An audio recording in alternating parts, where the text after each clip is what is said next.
is the Bearcast, presented by Bird Culchin Ford. Bird Culchin Ford has been in Waco since 1936. Ford is the #1 selling truck in Texas 43 years running. The Bearcast is also presented by WellMed Medical Management and USMD Health System Dallas. Here's Craig Smoak and Grayson Grundhoefer.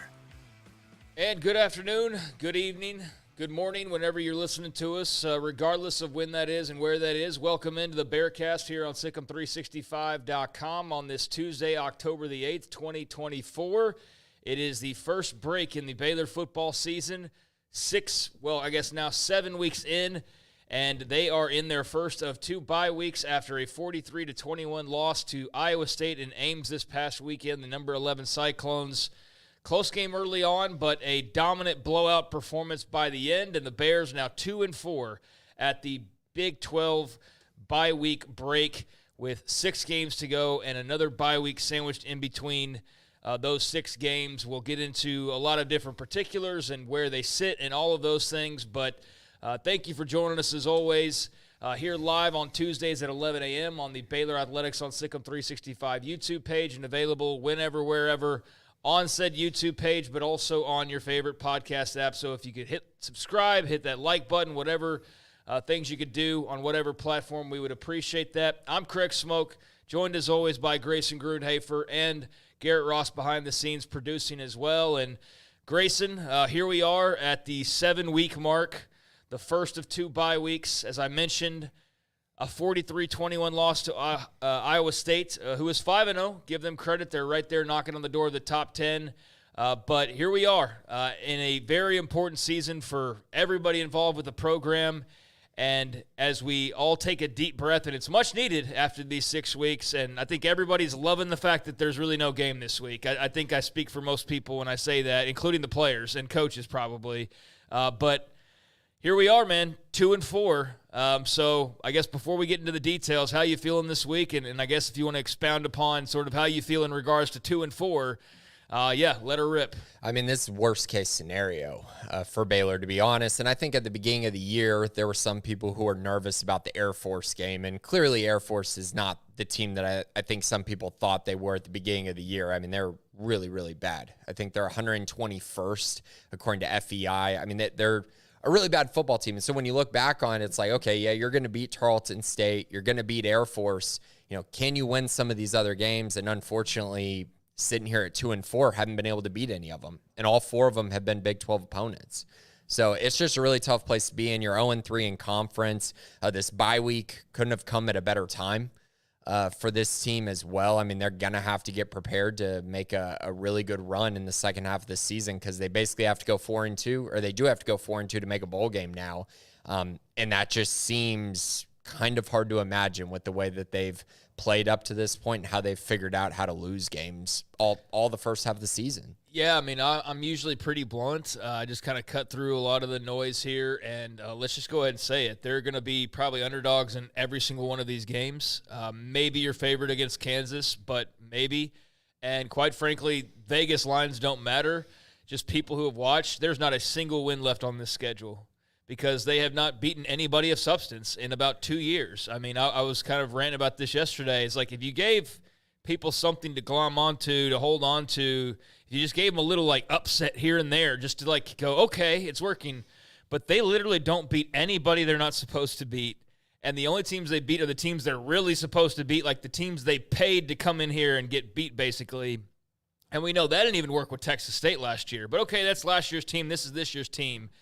They've beaten the 2 teams they should beat, and they've lost to everybody else. And they've found different ways to lose to everybody else. And you look ahead, and, yeah, like Kansas is struggling, and TCU's struggling, Oklahoma State's struggling. Houston. Houston's had a better season than they've had really at this point. I mean, they've had a more notable win on the schedule. Yeah, they also have a loss to a team they paid to play. I mean, my point being that they have, like, nobody that they're expected to beat the rest of the way. Like, we can say, yeah, like, Houston's this or that, but, like, I don't trust this team to go into Houston and win that game at this point. They couldn't beat Houston last year at home. So it's a predicament that you find yourself in where I don't know where 4-2's coming from. It's hard to imagine that. It's possible, but Not after this weekend. I don't blame anybody if after this weekend they don't really have hopes for the postseason at this point. Right, and I totally understand that and totally get that. I think it's also pretty shocking, and this isn't making excuses at all, but it is something to keep in the back of your mind if you do feel like Baylor could make a run in the second half of the year. I mean, they've played 4 of probably the 5 best teams in the Big 12 so far this year. And they had to play Utah with Cam Rising, which I think it's pretty clear they're one of the 5 best teams in the Big 12 with him. They might not get him back again, but Baylor had to play him with Cam Rising. And so at least in the first half when they got down, the other teams they've played, I mean, you're talking about BYU, that's top 15 team. You're talking about Iowa State, that's a top 15 team. Colorado's 4-1. Like, Utah is a top 25 team, and again, with Rising, probably more like a top 15 team. And you found ways to lose excruciatingly to a lot of these teams, and that's the disappointing part. But it's also important to mention that the teams they have played haven't been the cupcakes in the Big 12 either. They haven't gotten that easy game on their schedule so far this year, and obviously they haven't taken advantage of the ones on their schedule. But yeah, that's just something I think important to keep in mind, because the second half of the season, they're not playing any ranked teams, at least not right now. Tech may be ranked after the bye week. We'll see. Yeah, I mean, the schedule lightens up on paper, but I don't know if that really means anything for this team. We'll see when they cross that road. I'm not giving them the benefit of the doubt at any phase of the game at this point, because we're so far down the road. I've used all my mulligans on thinking, like, this is the week they turn it around and find a way to win, and this is so, like, if it happens, that's great, but just count me as one of those who doesn't have a lot of faith that will be the case. But in fairness, Craig, I do want to mention this. We all picked Baylor to lose this game. So I know that it ends up being a lopsided score, and so that makes it worse. But I would also say we all expected them to lose this game before the season and during the season. So, while the record looks terrible at 2-4, and it does, this was also not a game that anyone thought they would win. So that's why I'm a little bit confused about why everyone is now reacting the way they are, because it was a game that we all thought they would lose anyways. Well, I think it's because they're 2-4, and that's not what a lot of people peg them as being, even if it's just a game worse than you expected. Like, if you had them at 3-3, I know there's not much difference, but I think Grayson, everybody's just sick of them losing. Yeah, for sure. They're 2-4, and they've lost all of their Big 12 games, even the one that doesn't count as a Big 12 game. They've lost 3 in a row, and they've lost painfully in every one of these games. So I think everybody's just fed up, is what it is. And you can only keep going, yeah, but there's there's always a way to try to be positive about it. But it's just like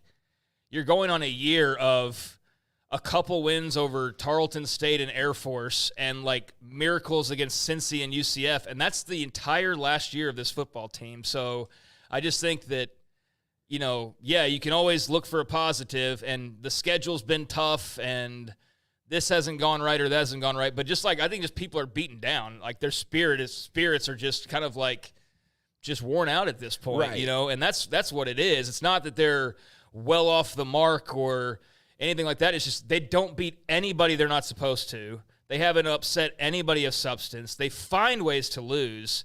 And it's just a question of like, okay, when does that end? And so some people were fed up prior to the season even starting. Some people entered it optimistic. I just think like everybody's just kind of beaten down at this point. So yeah, I mean, even if it's a game off of predictions, sure, why is everybody freaking? I think everybody's just, like I said, I think everybody's just fed up. Right. And again, I think that's understandable. And I think it's been understandable the last few weeks, them finding ways to lose games and then them going into this one and losing. I just think it is important to remember everyone thought they were going to lose this game. I mean, they were a double-digit underdog on the road. This just wasn't really a game that set up well for them to win. But I do agree with you. Like, they're not beating anyone. They got to beat someone at some point, or else this is just going to go completely off the rails. And unfortunately, the ones they have won don't really compare to the teams that are left on their schedule. So it's kind of one of those things, well, there's no proof of concept here, and now we're just envisioning, okay, now they're going to find a way to start beating teams. We'll see. I think it kind of is going to have to start right after this bye week, because I do think that this is kind of the point of no return game against Texas Tech, where it's like, if you win this game, okay, now I think people maybe can see a path. If you lose this game, I think it could really go downhill quickly. Even more so than it has. Yeah, I mean, it's in the eye of the beholder. I totally understand everybody trying to look at it from the most positive of ways or the most negative of ways. I mean, like I know there's people who have been in the negative corner for like going on a couple years now. I don't necessarily agree with that. I don't necessarily agree with those who are like, well, this is what you expected and this is pretty much it. It's just like, yeah, I mean, again, eye of the beholder. For me, I'm just like kind of just, again, feeling like Groundhog Day. I mean, just coming here and talking about the same type of loss every single week for going on a year now. I mean, it's like, what are we doing here? It's the same thing every week. And so, yeah, we'll see what the next 6 games hold and if they can somehow manage 4-2. But it's hard to be too optimistic given what we've seen so far. It is, and just the consistency of being unable to play 4 quarters of football just continues to be the toughest part to watch, honestly. It's like, oh yeah, really good quarter here, and then just a blowout quarter over here. That's been really frustrating. It happened again in this game, which I know we're going to get to, but it just has happened far too many times. And yeah, I understand why people are upset. We've seen, tons of people are starting to try to talk about, who's going to be the next coach at Baylor and all of these things. And, we'll see if we get to that point. But I just think in general right now, I understand why people are pessimistic and upset. And I think rightfully so. I mean, the wins have to be there. There has to be some proof that this is turning in the right direction. And currently, it's not. Even with them losing close games, the losses, how close you are at this point doesn't really matter. You have to win games, and that's kind of where things are at now. Yeah, man, I think there's a lot of just being over the moral victories at this point. Like, you've had your share of those. There's been a bunch of those, and now it's like just win games, like just actually win. No, hey, we kept this close. Like what program is this trying to be at this point? If it's,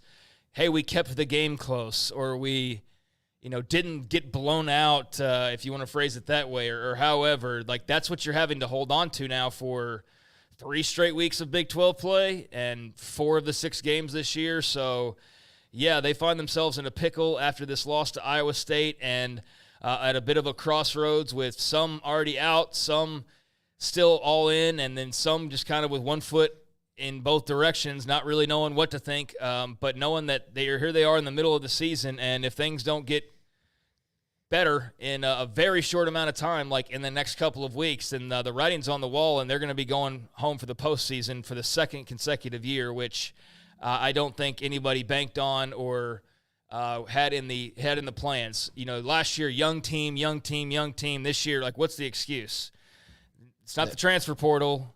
It's not the NIL. It's not, there's really none. Just now, everybody's just better than you, and at least the teams that you played at this point that are similar to you, and so that's kind of what's making it harder to get on the other side of this. Is like, so what are we going to go in the offseason, run it back again and say, like, no, really this time, guys, like now we've done that now. We've done that a couple of times, and I think that's what you're feeling. It's just like, we can't do that again. No, there's no excuse for this. Yeah. I mean, giving up a Hail Mary at Colorado, like, you can't do those type of things. Against BYU, getting down 21-0 at home, you can't do those type of things. And then this Iowa State game, there's multiple things that happen in this one that caused it to get out of hand. But yeah, you're exactly right. There are no excuses this year. I think everyone had that reality going into this year, though, saying, you got to win games. There's no excuse to not win games. You made all these changes once again. Dave Aranda took over the defense.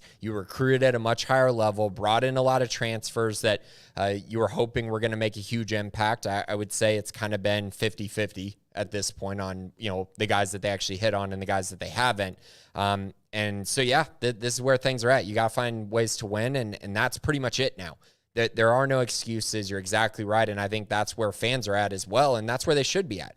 There are no excuses. This team is good enough to make a bowl game. They just have to find a way to win these close games, which they haven't been able to do in, 2.5 years? Yeah, and this past Saturday, wasn't even close by the end of it. They had a game that was relatively close, and I think that's also one of those things heading into this week was you could have had a performance at Ames that was close, and you could kept your head held high because going to your point earlier, people expected you to lose this game, but they did not expect you to lose by 22 points when all was said and done, the 2nd worst loss ever to Iowa State. So that's just another kind of drive it home and twist the knife a little bit is, you thought you'd lose, but I don't think many people thought you'd go and lose by 3 touchdowns, and especially the way that game started. So let's get into this game. It's the first break of the season, and obviously it's not great right now at 2-4, and coming off a 43-21 loss to Iowa State, no matter how good they are.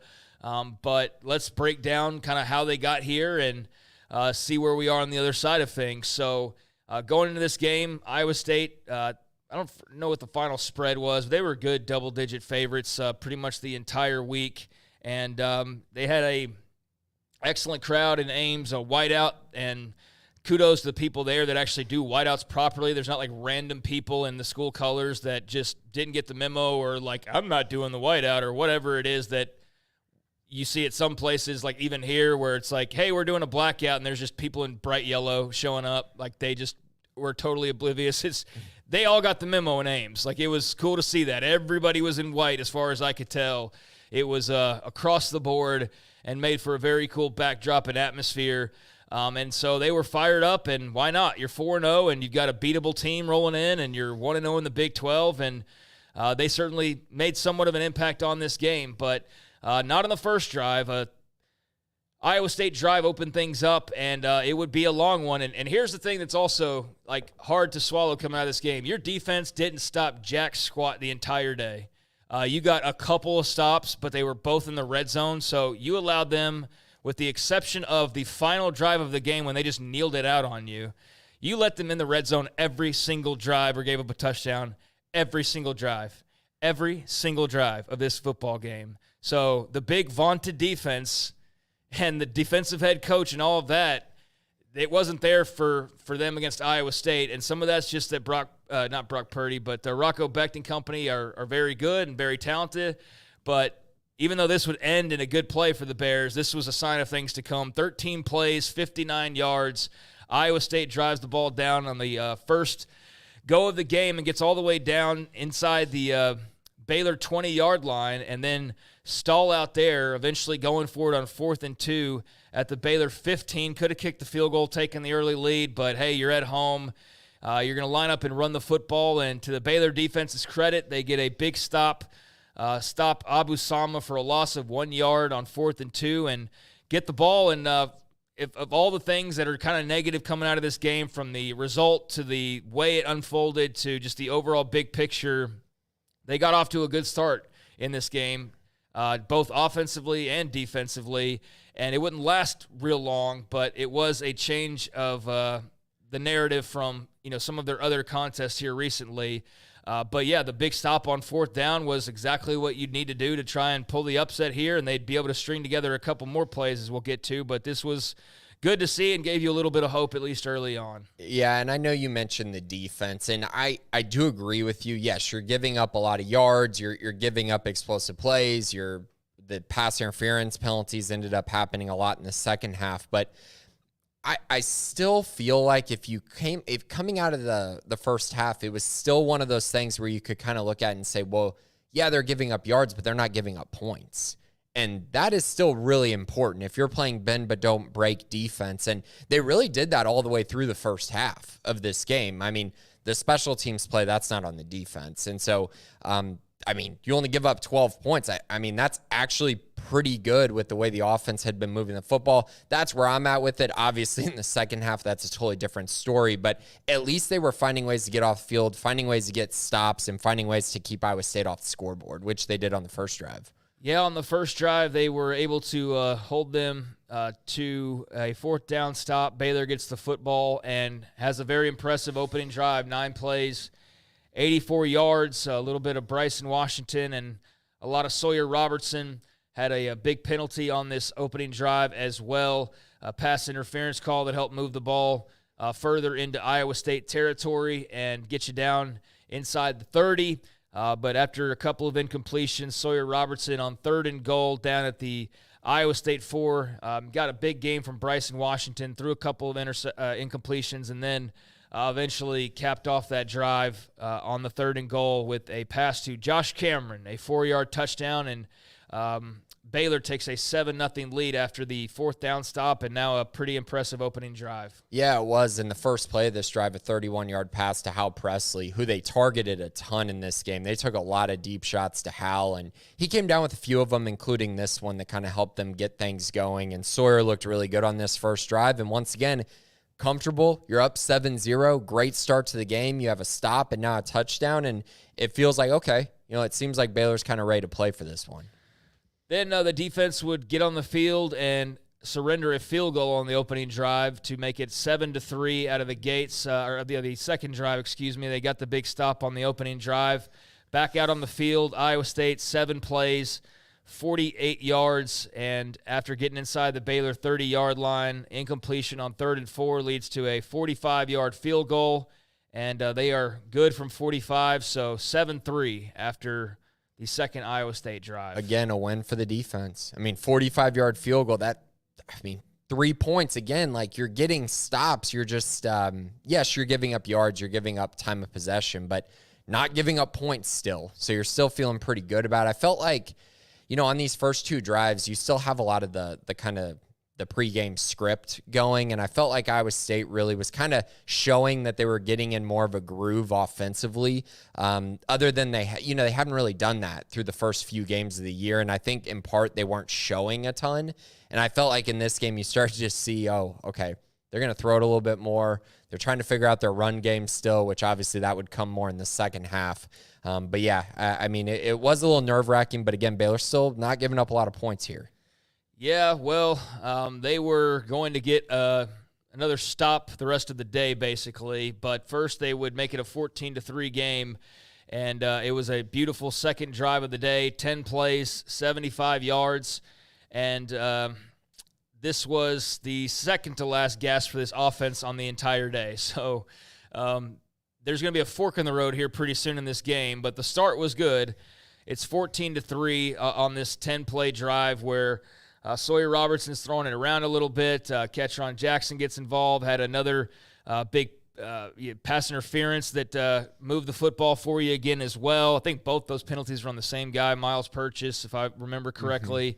But then eventually it's Sawyer Robertson to Monterey Baldwin, sets you up inside the 25, and then it is Sawyer calling his own number, a 13-yard run, and it is 14-3, and everybody in Ames is thinking, wait, am I skipping? It was he got a first down with his legs. Oh yeah, I was looking at a cutoff break and then he here. hit Trigg for the touchdown. Then pass to complete to Michael Trigg, Dawson Pendergrass with a short run, and then eventually the second pass to Trigg. There you go. I was skipping a page break here, but 8-yard touchdown to Michael Trigg. There you go, and then just not smart football as Michael Trigg with the gun celebration or whatever you want to refer to it as. It flashes the gun sign.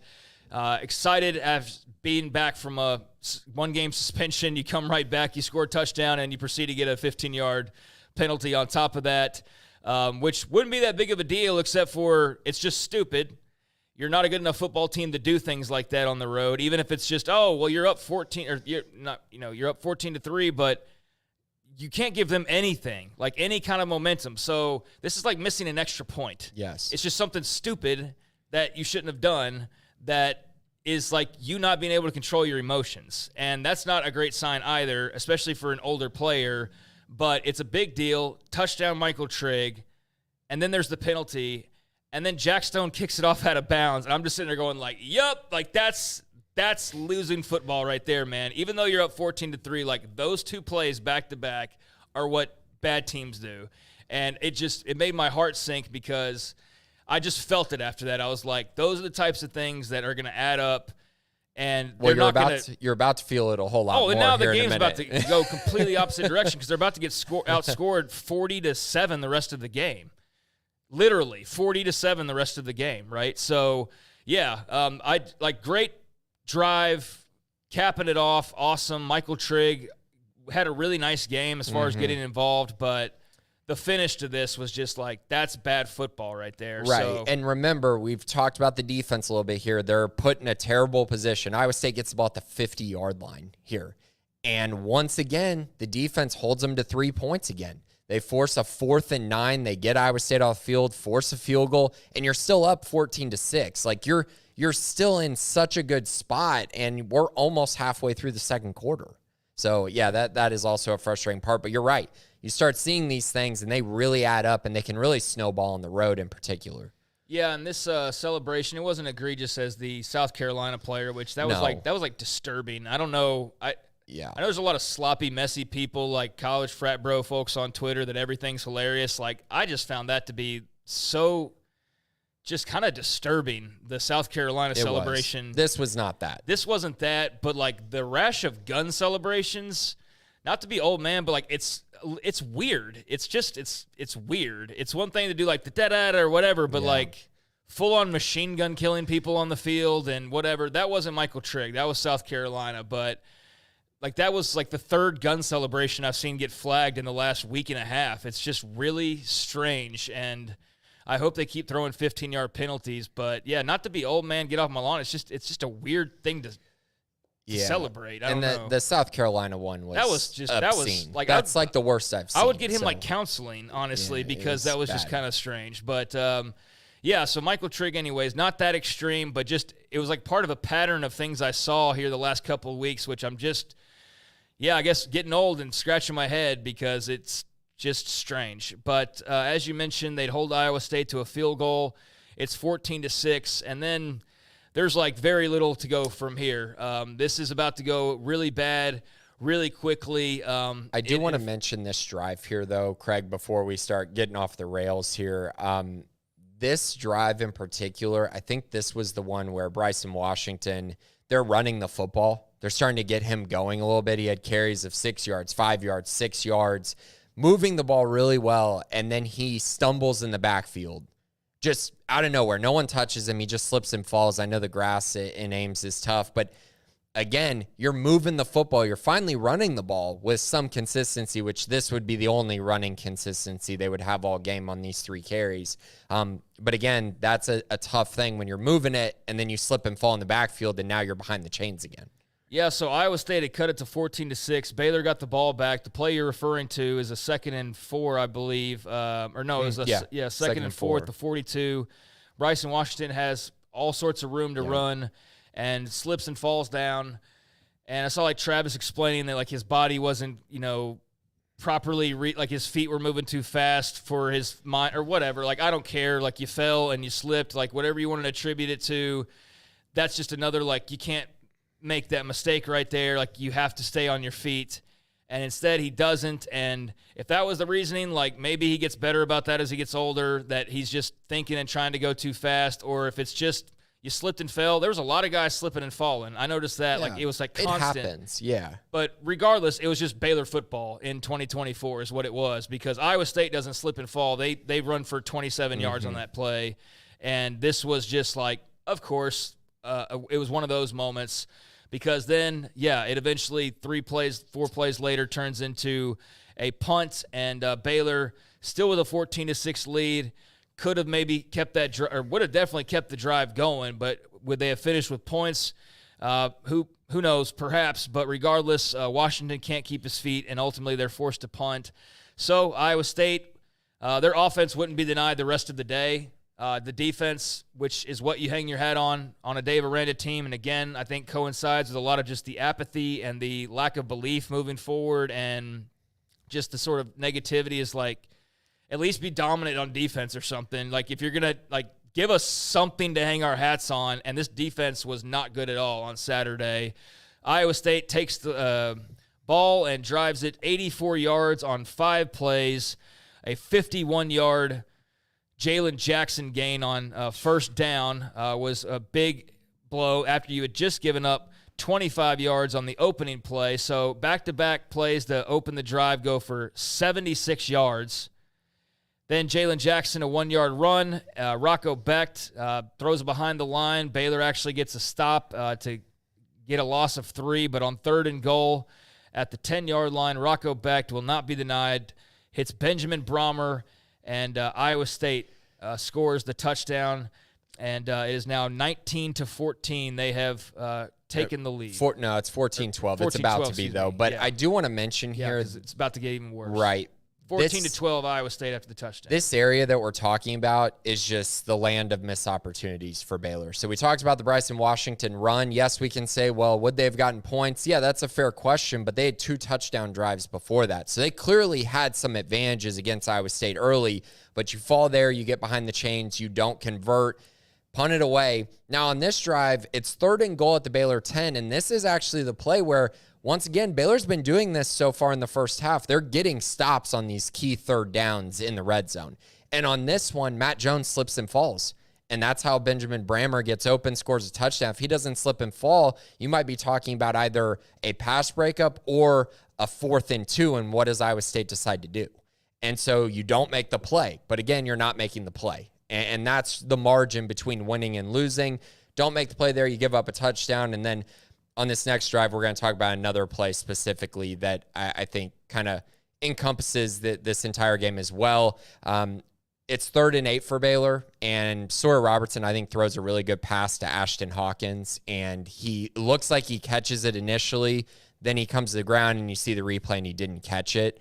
And then what you're about to talk about happens. But these key moments in the game on these multiple possessions are kind of what led to this initial snowball effect, not so much the one in the second half, obviously. Yeah, man, I don't think they have the Jimmies and Joes, because I think there's moments in these games where the game plan's pretty good and there's plays to be made and they don't ever make the play. And I'm not saying, like, here's the thing, that ultimately falls on Dave Aranda's shoulders, so I'm not excusing him. But I do think more than anything else, they don't have the players that can make the plays. I feel like that's the biggest thing that's missing, and that's ultimately on your head coach. He's the one that puts the talent together and puts the team together, but there's just too many, like, drop the big touchdown or don't make this play. And what is Iowa State? They got guys making plays all over. They're down 14-3. Dudes are just making plays now. And by the end of the game, all these guys have made big plays, big catch, big tackle, big whatever. And I don't think the game plans were wildly different. I don't think Matt Gamble was, like, out scheming, although you can say they definitely made adjustments, and the Baylor offense had no answer for that. But, scheme only goes so far, and I just think that, yeah, ultimately your players have to go and make plays or not make plays. And in this case, Baylor not only misses a lot of opportunities, but they just create messes out of nowhere. And here you go. Low snap on the punt after you are stopped on 3rd down and 8, and it is blocked, and Cade Matson picks it up and returns it 25 yards. Touchdown, Iowa State. So what was just a punt, and you're down, or you're up actually 14-12, and just, give the ball back, hopefully get another stop on defense. Low snap, block punt, touchdown. Iowa State takes the lead. It's 19-14. Ames is going crazy, and everything is flipped on its head. And you're going to prevent it from completely jailbreaking for a little while longer, but it's inevitable at this point. It's going to happen. And so, yeah, huge play that sucks a lot of the air out of the sails of the Baylor Bears on the road there. Just another moment that's really costly, and one that, you look back on this first half, and I think there's a path where you could see Baylor being up rather easily at halftime, maybe up by a full touchdown, maybe up by more than that, honestly, with the way they had played. And it's just these plays that you mentioned, they're not making them. And then you give up a play like this on the road in Ames, and it's really hard to win football games when you're giving up special teams or defensive touchdowns, especially on the road. And, yeah, I agree with you. I felt like this punt block was one of those where it's like, wow, it's going to be really tough for Baylor to win this game now. Going back to the talent thing, I think expanding on that a little bit, it's not that they're devoid of it by any means, but they just don't have it good enough to get them over the top. So when you're just about on par with everybody else, and Phil Bennett kind of said this yesterday with us as well, and I just couldn't agree more. It's like you have to play perfect, like, because you don't have any, like, inherent talent advantage. You have to just match and then just play the best football game, like, not make the mistakes, and that's how you're going to typically win, because you're not just going to outplay people or out-talent them, right? Mm-hmm. So you can't have a punt blocked in return for a touchdown, because you're pretty much going to lose every game that way, because you don't have the ability to dig out of those holes or to match that or whatever. And so, they're a football team that basically has to play perfect to beat Iowa State, and this was anything but that, a huge twist of the momentum here. I agree with that. I would also say, though, a punt block return for a touchdown by a guy that doesn't start for Iowa State is like, well, is that like, at what point is that's not really a talent disparity thing. No, it's a guy going and making a play. Right. It's someone making a play. It's not talent disparity. It's a guy that doesn't really play that much that just went out there and made a play. No, what I'm saying is they don't have better talent than anybody. So, like, they're pretty much matched even. So, like, you go into games even. So you have to play pretty much perfect to win every week. I would say that's pretty. In most games in the Big 12, it's like that, though. For all of these teams outside of a couple, right? I mean, like, but I do agree with you. Circumstantial football, like in specific instances, they're just not making the plays. And if we want to say that that's all about talent or whatnot, that's fine. But I also think some of it is just mindset and just going out and making these plays. I look around the Big 12 and I'm like, is Baylor really that much less talented than the teams they've played so far? I don't know about that. I think the point is that they're not less talented. The point is they're not more talented, and so they're just like middle of the road. And so, you've got to play the best football game close to perfect, and you can't give up punt return touchdowns on the road, or you're probably going to lose the game. And I know that's most teams. It made sense when I heard it. Regardless, like there's ways to look at everything, I guess. But they would give up that touchdown and then turn right around and 4th down and 1 at the Iowa State 35. Sawyer Robertson, pass incomplete. They turn the ball over. Rocco Becht and company get back on the field and drive it all the way down to the Baylor 5-yard line right before halftime. And Garmin Randolph with the big interception to prevent this from being a bigger Iowa State lead. And so at halftime, it's 19-14, and a nice play by the defense. However, the defense also with their backs against the wall at the 5-yard line because they didn't stop anything the rest of this day.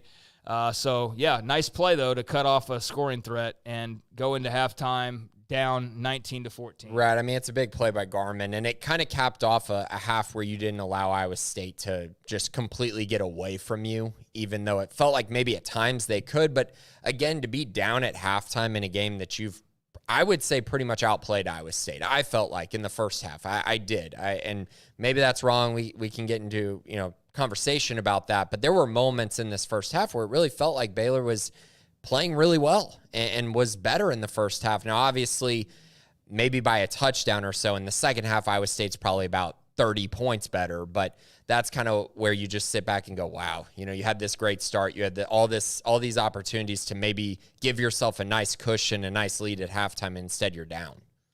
Yeah, so nice play there to prevent it from being more of a deficit. And then in the second half, a nice opening drive, 7 plays, 65 yards. The last the offense would do anything on the day, basically, that was of substance. These were their last points were on the opening drive of the second half.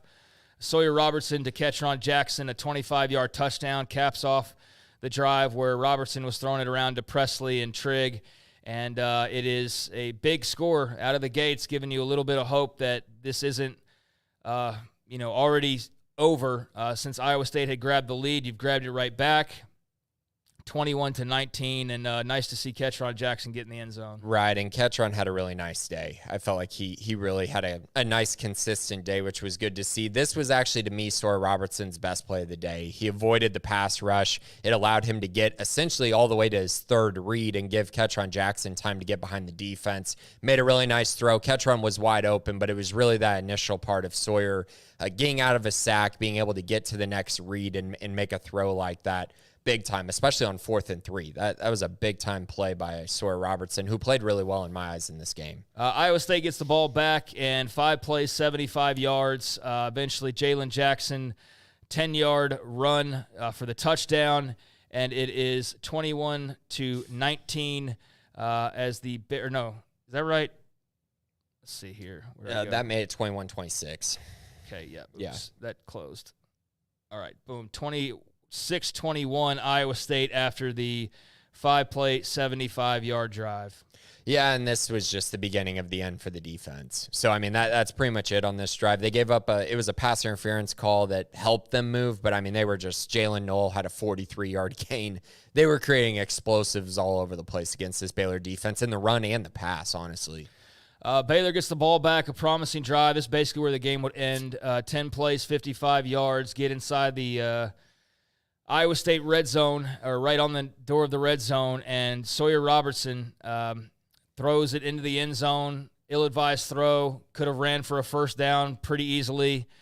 And I saw people like, well, that was the play call. And it's like, yeah, you take off running when the play call doesn't work out. Like, they wanted to pin the blame on Aranda, I guess. It's like, there's plenty to pin the blame on. You don't need to, like, put that, Right. like, Sawyer should have ran the ball. Like, it's pretty clear. And I think he would watch that play and go, the play call didn't say stay in the pocket and throw it. It says, look for whatever. But if it's not there, like, take off and get the first down. And he sat in the pocket and threw it, and it gets picked off instead of running for it. And this is just, going to lead to the slide the rest of the game, but a big turnover there. And that was the end of any threat from the offense on the day. Right, and this was Sawyer's worst play of the game. And to be clear, like you just said, oh, yeah, he could have ran for it, and I agree with that. I would say anyone who's getting upset about anyone saying that is kind of taking that comment and leading it to you saying Sawyer didn't play well, which no one's saying. Like, Sawyer played a really good football game, but on this play, it was his worst play of the game. And for, I think, many reasons, I felt like he had Hal Presley open on the sideline, which would have given them at least the first down, which is all they needed. It was fourth down, or he could have ran the football. He had options, and instead he waited, tried to take a shot on the big play to Monterey Baldwin, and it was just kind of ill-advised and unfortunate because Baylor had a really nice drive going. Baylor would go 3 and out. Iowa State 5 plays, 76 yards, touchdown. It's 40-21. Baylor 3 and out. Iowa State 12 plays, 73 yards, field goal. It's 43-21. Baylor 3 and out. 3 straight drives, 3 and out to close the game after the interception.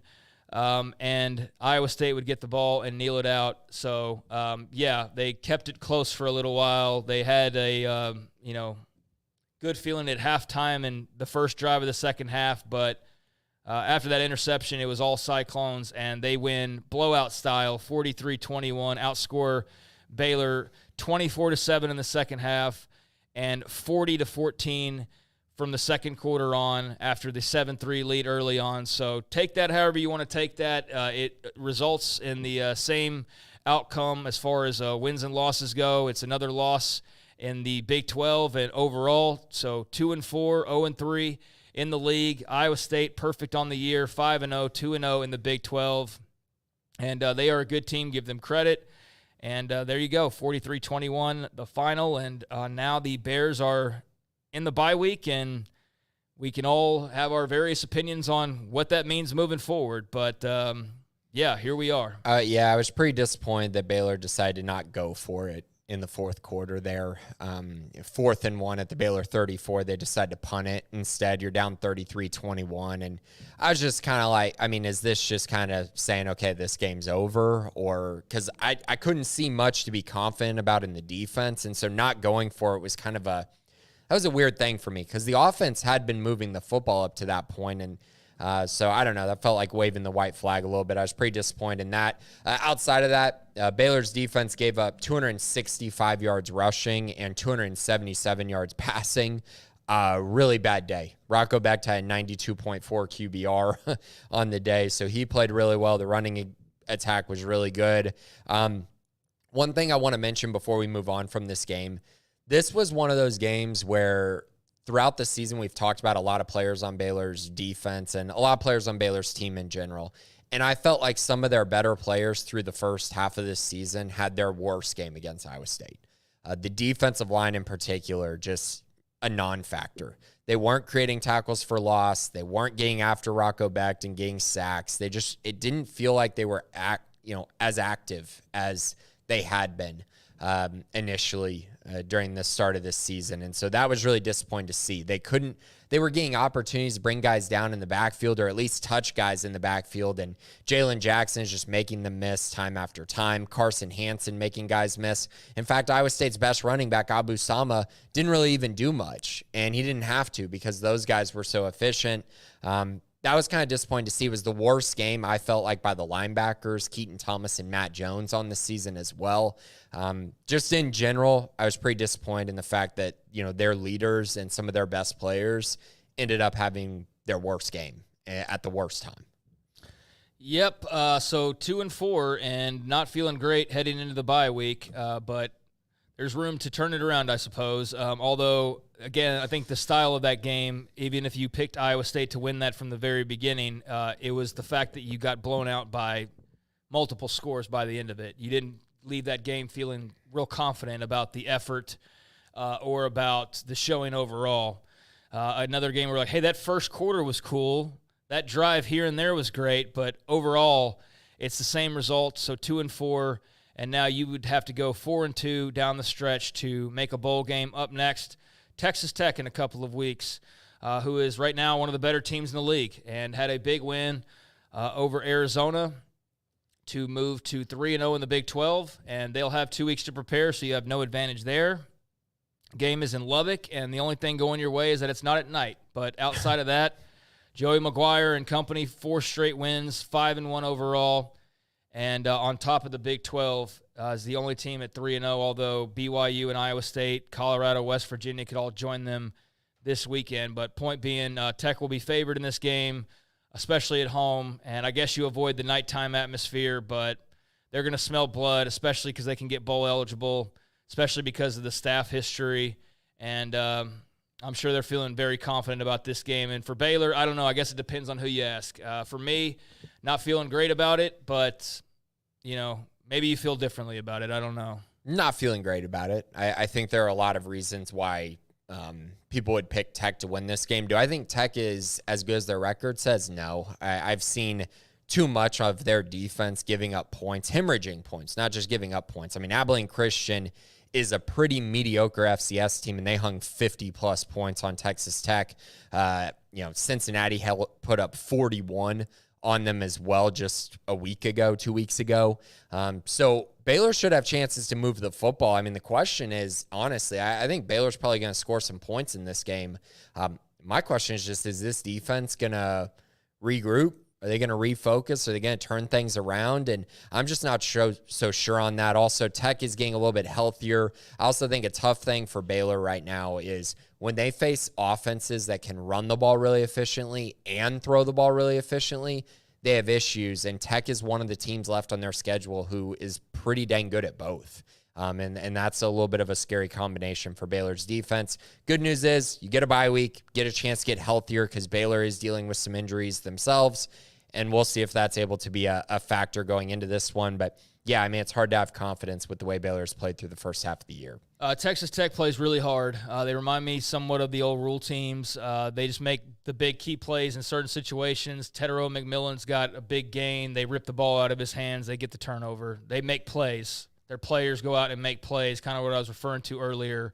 And they play hard, and it shows. And it doesn't always look great, and they're not always the best team, but they always play hard, and somebody steps up and makes a play in these last 4 weeks to give them an advantage and help them get the win somehow or another. And that's what it takes. It doesn't take being the most talented or whatever, but somebody has to jump up when you need a play and make that play. And they were able to do that against Arizona, and you get a lot of belief coming off that team right now, and they're feeling it, and so that's going to be a real challenge. And they will certainly be spicy and hyped up and ready to go with a little bit of rest and a home crowd and a conference rival who you can throw some dirt on and help bury. So I'm sure this will be a very energetic and electric game here in a couple of weeks. And we'll see if Baylor can try and go in there and pull the upset or something along those lines. But for now, they lick their wounds and rest up and try to reset. So, yeah, no game to preview this weekend, obviously. So how are you feeling at the halfway point? I mean, here we are. It's, there's going to be another break here in 3 weeks, so it's 2 3-week stretches, but they're not. I thought they'd be about 3-3 at this point, so they're only 1 game off the mark. I think the disconcerting thing to me again is they've beaten nobody that is better than them. They've beaten the 2 teams they're supposed to beat on this schedule, and in the other 4 games, they've had a couple that were close. Certainly could have made one play here or there, and they win those games against Colorado. But, that is a dangerous game to play because you can go to, almost any game and go, well, if this happened and that happened, and I feel like we've been doing that for, a year with, all these losses of, well, if they did this or they did that. So it's kind of more of the same. And at this point, maybe they shake out of that, but we don't really have reason to believe that they will. But regardless, you can, I guess, say, like, yeah, they were in these games and the schedule was tough or whatever. But 2-4 at this break, how do you feel about where they sit and what's ahead? I mean, it's an interesting conundrum where I'm at right now because I had them 4-2, but in large part, that was because I thought they were going to win Colorado and BYU. I thought BYU was going to be like not very good this year, and that was just a complete miss. I mean, they're a top 15 team right now, and Colorado, I mean, in fairness, they should have won that game. I mean, losing on a Hail Mary or giving up a Hail Mary is very rare in college football, so it's kind of an anomaly. But again, this team finding a way to lose is not an anomaly, so that's kind of the other thing there. But what I didn't expect was the second half of their schedule to be as bad as it is. I mean, these teams aren't good, and it's pretty crazy to kind of see that. Tech, fine. They're a good team. They're 5-1. That's fine. They're easily a bowl team. They still feel like they're a contender in the Big 12, but Oklahoma State, terrible defense. TCU, turnover problems and a terrible defense. West Virginia, kind of getting right, but their defense is still terrible. Houston, no offense to speak of. They're still 2-4 and the worst rated team in the Big 12. And then Kansas is 1-5, and you want to talk about a team finding a way to lose games. That's been Kansas so far.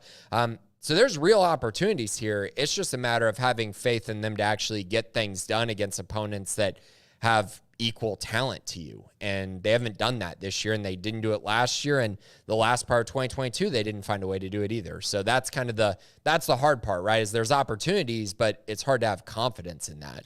Yeah, and that goes back to my whole equal talent thing of, like, you've got to outplay teams, and they aren't able to do that because it's a razor-thin margin, and eventually your players have to make plays or you have to out-scheme or whatever. So, and they're not doing that, like I was trying to say earlier, because everything else is pretty much equal. So, ultimately, you got to find yourself on the winning side of the coin by, coming up with something to give you the advantage, and they have been unable to do that in their close games this year.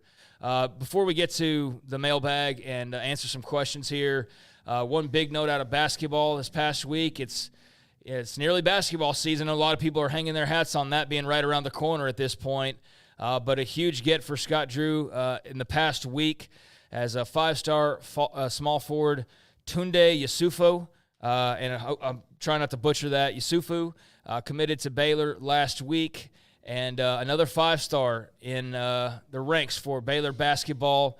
Had offers from a lot of other places and had, plenty of options. But he's another 5-star land by Scott Drew and company. So a massive get and a reason to celebrate for certain. Absolutely. I mean, he's a really good prospect, 6'5", 210 pounds, ranked as a 5-star prospect, consensus top 20 prospect in the nation. On3 has him as the number 11 overall recruit in the 2025 class. I mean, his averages his junior season, 32 points, 10 rebounds, 2 assists, 2.5 steals. Played really well in the Peach Jam this past summer, which is against the top prospects in the entire nation. He averaged 22 points per game. He's been great, really, for years now, and he continues to get better. He's a guy that I feel like has a high ceiling. I'm not sure if he's a one and done. It depends how quickly his offensive skill set matures. But a great frame, great size. He's going to play very good defense in my eyes, which is kind of rare for a freshman, but I do think he has that kind of upside. Chose Baylor over UConn, Kansas, Kentucky, USC, Arizona State, Washington, Arizona. Lots of really good schools. So a really nice pickup for Baylor, and it kind of leads to this question. Baylor is kind of shifting into, okay, maybe take 1 or 2 guys every year in a recruiting class and then focus on the transfer portal. Well, you got one guy now, and so where do you kind of look to next? Obviously, Koa Pete is kind of the top name on the board. He's going to take his official visit for homecoming, which is Baylor's football game against Oklahoma State, but he'll be visiting, obviously, on a basketball visit. Probably go to the game as well, I would think. And he's also a top 6 national prospect and feels like kind of the other guy they'd like to add in the 2025 class at the moment. So to get those 2 guys would be huge, and they're halfway there now. So Tunde Yusufu, big, huge land for Scott Drew, 5-star.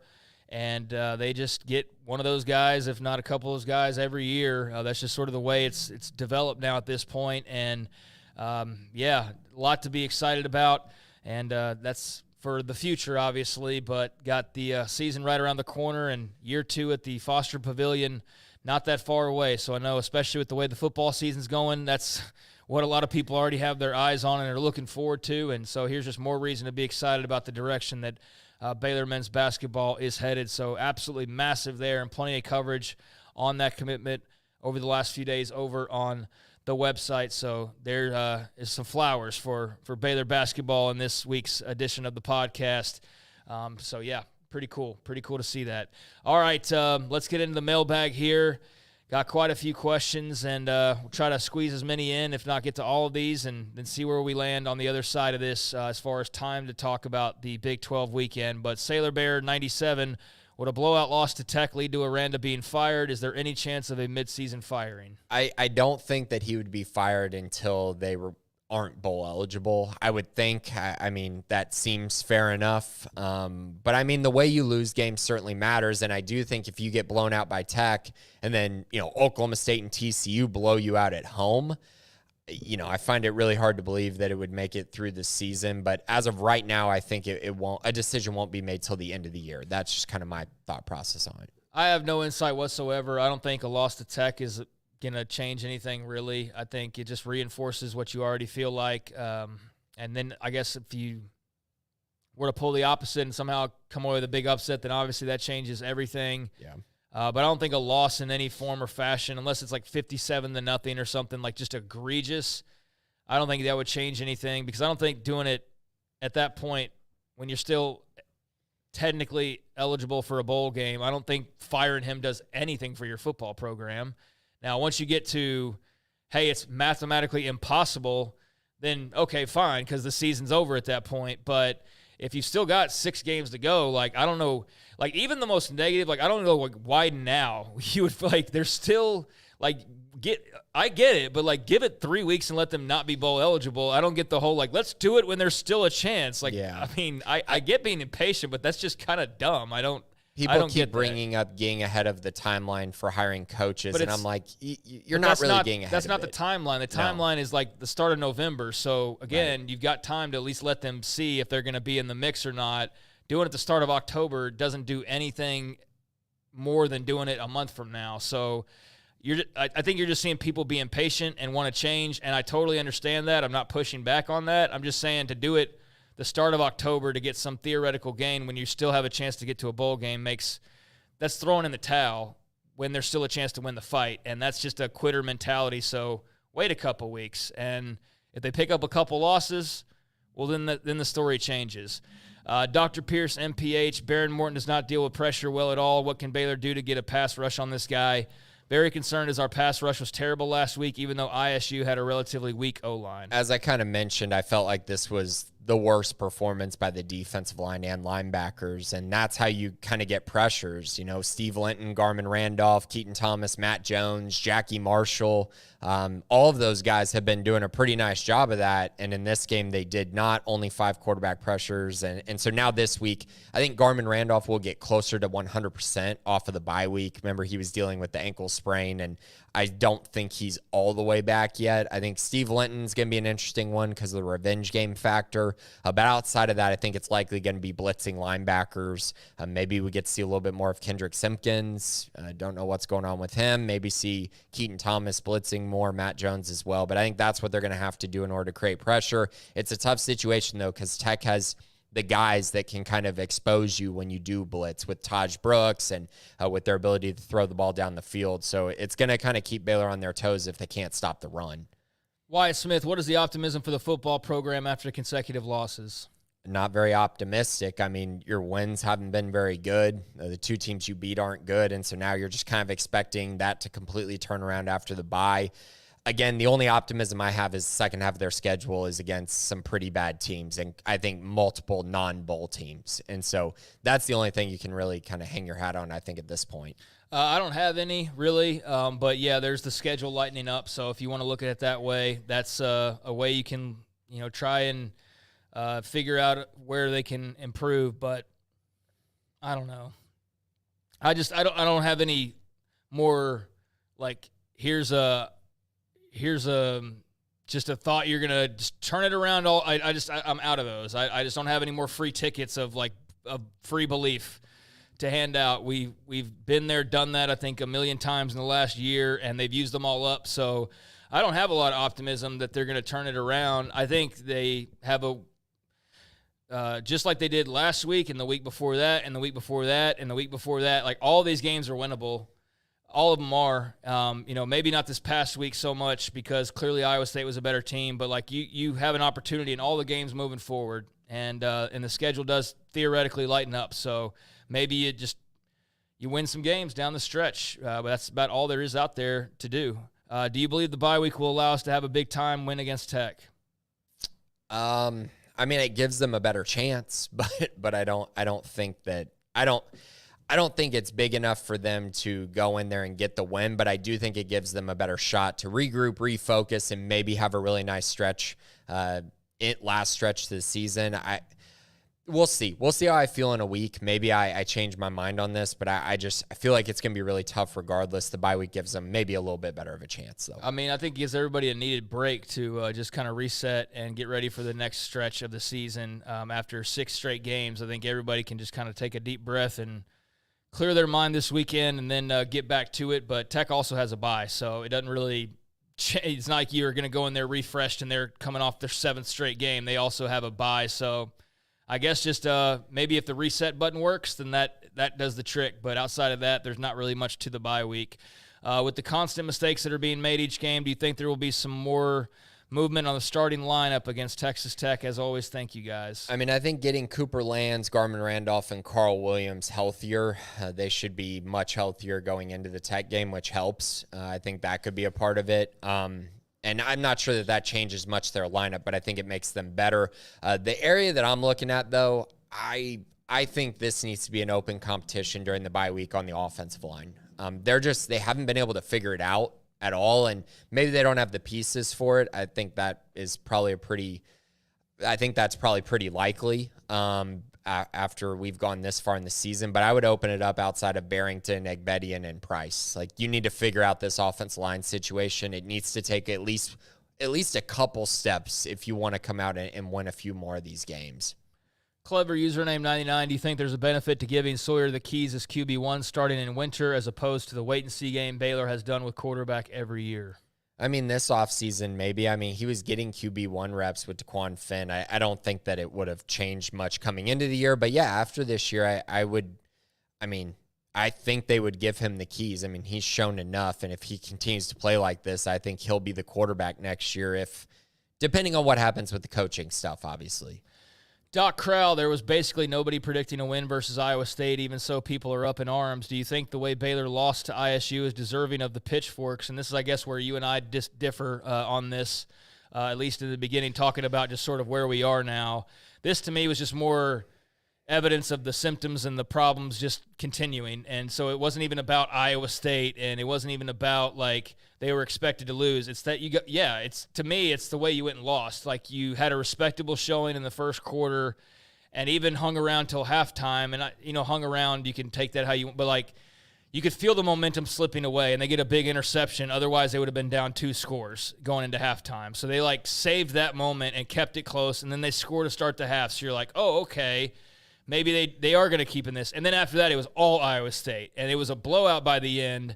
And nobody, unless you watch that full game, sees anything but a blowout when it comes across their screen. Nobody's going, well, Baylor played hard for 2 quarters. Like, that's not the conversation. So, yeah, absolutely. It's that you're coming back after getting blown out, and you're 2-4, and there's just not really any reason to believe that it's going to be any different down the stretch other than – the schedule lightens up. But beyond that, there's no other reason to think that this is going to be any different than the 6 weeks that we've already seen of kind of the same things over and over again. So, people are up in arms. I think just big picture, it's like, and you're looking and you're watching SMU start to, like, get some real momentum going as a program. You're seeing TCU flailing, but you're flailing alongside of them, basically.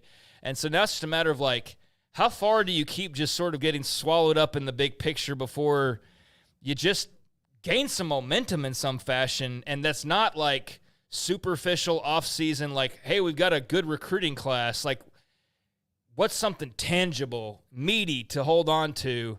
And so Doc, yeah, it was the style in which they got blown out, and that just adding more insult to the big picture of like, all right, you're 2-4, you're getting blown out, like, where is this going? You know, I think that's just it's everything's just bubbling up in this pot that's been building and building and building now. So that's where I am. I mean, I think so as well. Again, if you just look at this single outcome, I don't think it's deserving of the pitchforks, but unfortunately we're talking about a bigger picture. Yeah. And they're 2-4, and it's essentially the worst possible outcome to the season. This 11 straight top 25 losses? Yeah. I mean, like, that's what this is. Not that you lost to Iowa State. It's that, like, that's the 11th straight top 25 opponent you've lost to. And your only Big 12 wins in the last 2.5 years were against two teams that were newcomers to the Big 12 in UCF and Cincinnati, and one of them was a complete miracle. And so that's where the tough part is. I also think there's a lot of frustration with losing close games to BYU and Colorado, where it felt like, man, if you had just made this play or this play, you win that game, and you're sitting here at 4-2 and no one is talking like this. And so that's the other, I think,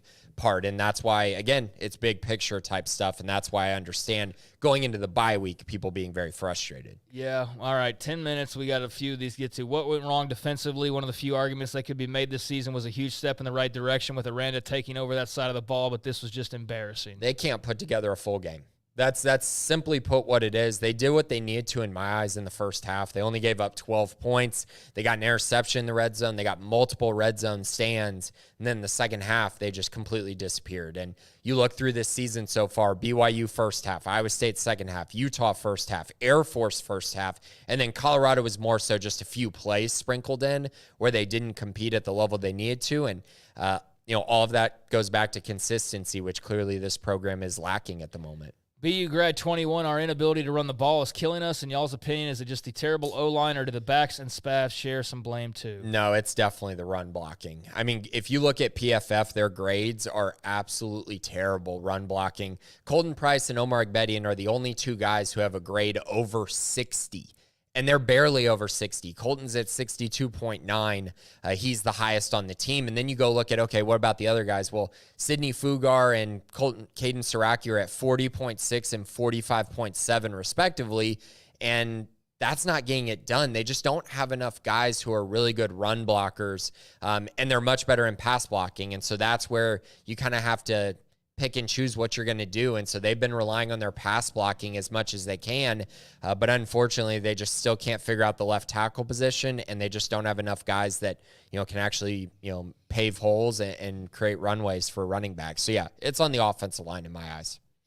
So there's a little exchange between Burger 86 and Scotty B. I'm not going to go through it all. But Burger basically says, why is BU football bad? Because of terrible talent evaluation. Guess who the captain of that ship is? Mac Rhodes and Dave Aranda. I mean, Mac doesn't deal with talent evaluation. O-line's atrocious. We knew that going into spring and fall, but they didn't attempt to bring in bodies. They did. They brought in an offense lineman in the fall. So he brought up the Phil Bennett quote about like the talent and just the lack of playmakers. And he says, how can we keep Keenan Hall? Like, there's just a lot to sort through because they go back and forth. But yeah. Well, do you have any response to any of that? And I'm not trying to we just don't have time to get into all this. Right now. And we're good. I think Phil Bennett talked about the talent. Again, I think that their talent level is comparable to most of the Big 12. Not the top level, but I think to most. And so then it comes down to, can you win close games? Do you have the focus, the physicality, the toughness to win these close games? The guys who go out and make the individual plays. But I think overall roster talent, no, I don't think they're that far behind the rest of the Big 12. I really don't. Yeah, his point was not that they don't have any talent, it's that they don't have any playmakers, like any dogs that go up like a Jalen Noel and goes and makes a play. Like, they just don't have those guys that separate you when everything else is all equal, and it just comes down to who makes the play. Like, they don't have the guys that some other teams seem to have that go and make those plays. They don't have Shador or Travis Hunter or those guys. Team-wide, they're comparable to TCU and Iowa State, but the best teams have some dudes that make them better, and Baylor doesn't have those guys. That was his overall point, to me at least. Yeah. 1964 Bear, is it time to just claim that BU is a basketball school? I mean, Baylor is, if you just look at where the two programs are at, Baylor's clearly a basketball school. Scott Drew's built a really great program, and that's just what it is, but that doesn't mean that Baylor can't be really good at football as well. It doesn't. Bear for cleats. While I've heard it stated numerous times that Baylor does not have the talent to win, I wholeheartedly disagree. During this season, I've watched some very skilled and talented players produce on both sides of the ball. My only concern with the team is getting them to produce consistently each game. Aranda and his staff have the next 2 weeks to figure it out before heading to Lubbock. I absolutely believe in this team, and I know they can do it. Thanks for the show, Sick'em Bears. There was Bear for cleats with the positive outlook moving forward on. I was going to say, there's some optimism for the podcast. That's nice to see, I guess. I just think in general, we're all kind of at a point right now where, sure, we can look at certain guys and say there's talent there or there's playmaking there, but it just seems like you've mentioned in the biggest moments, they're just not making the play. They're not making the play that gets you over the top. And they're getting the punt blocked instead, or throwing the interception in the end zone, or not converting on 4th and 2, missing a tackle, whatever it may be. They're finding ways to lose games. And so while they may have talented and skilled guys, it's just not working out. I would also say I just think their inability to run the football because their offensive line is still not where it needs to be. That's also a problem, and that is a talent issue at the end of the day. And so I think that's a part of the problem. Right. And so there are some issues with this roster, and I think there are holes in this roster, just like there are many with other teams in Big 12. But again, it just comes down to, in these crucial moments, is this team going to step up to the occasion and make plays? And so far this year, they haven't been able to do that. We'll see if it changes. Maybe it will. Maybe it won't. Yeah, it won't change this weekend as they do get the open week, so that's good. Everybody can take a breath and relax a little bit and not have to worry about any stressful game outcome this weekend. And then they'll turn around and go to Lubbock and take on Texas Tech Saturday afternoon out in West Texas, and I would imagine they'll be underdogs in that game. Just don't know to what degree. Tech also with an open week, so they'll be coming in on equal footing, except for Tech 3-0 in the Big 12, Baylor 0-3 in the Big 12. So anything before we head on out? I know we got the Big 12 schedule we can kind of touch on or whatever. But I don't think we have time this week. Yeah. Utah's at Arizona State on Friday night. Cincy at UCF. Arizona at number 14 BYU. Number 11 Iowa State heads to Morgantown. And then number 18 K-State Saturday night at Colorado in what should be a very interesting game. So some games of note. I think Iowa State, West Virginia is very interesting. Arizona, BYU's in. I mean, you can find an interesting thing in all of these games, but anything that stands out. 4 games that are within a 4.5-point spread, and every single game is within a touchdown spread. That's just the wacky nature of the Big 12 at this point. It's going to come down to who wins close games, and that's how it has been in this conference for a long time, and that's how it's going to continue to be this weekend. But yeah, a lot of interesting matchups, a lot of different styles of football as well, which will be interesting, like a lot of defensive versus offensive matchups, and I find that really intriguing. Yeah, it should be a fun weekend. Looking forward to all these for different reasons, especially K-State, Colorado, and that nightcap. That ought to be great, and we'll see if Colorado doesn't win that game, if they're not in the top 25, turning around right after that would certainly be an interesting story and bring some attention to the league if you care about such matters. But most of you just care about Baylor, and so we do appreciate the ride each and every week, and who will be with us on the other side of this first of 2 bye weeks as well. It's been a tough season, 2-4, 0-3 in the Big 12, looking for that first league win. They got a great opportunity against Tech in a couple of weeks, but they're going to have to put it all together, and that's really all there is to it. Nothing else to say. We kind of know the issues and know what the feeling is. It's just, will they or won't they here moving forward enough times to turn this thing around. So we'll see here in a couple Saturdays. But anything before we go here, Grayson? Just be sure to check out the premium side of things on Sick'em 365. Tons of really good content. Like I mentioned every week, good basketball content. Y'all had a great interview with Tunde, the new Baylor basketball commit as well. So lots of great stuff. We have lots of content. So be sure to check that out as things progress throughout the season and leading into basketball season as well. Yes, and thank you to everybody who got their questions in on the mailbag this week. We always appreciate those and enjoy getting to them as best we can, and hopefully answered your questions satisfactorily. I don't even know what the word satisfactorily. No, that doesn't sound right. Hopefully we answered your questions and you got what you were looking for there. But yeah, that'll do it for us this week On to the bye week, and then back for Texas Tech. Until next time, plenty of coverage over on SicEm365.com and 365 Sports. Please hit that like button, that subscribe button, or whatever is in front of you that'll help us out a little bit. We'd appreciate that. But for Grayson Grundhoefer and Garrett Ross, I'm Craig Smoak, and this has been the Bearcast on SicEm365.com.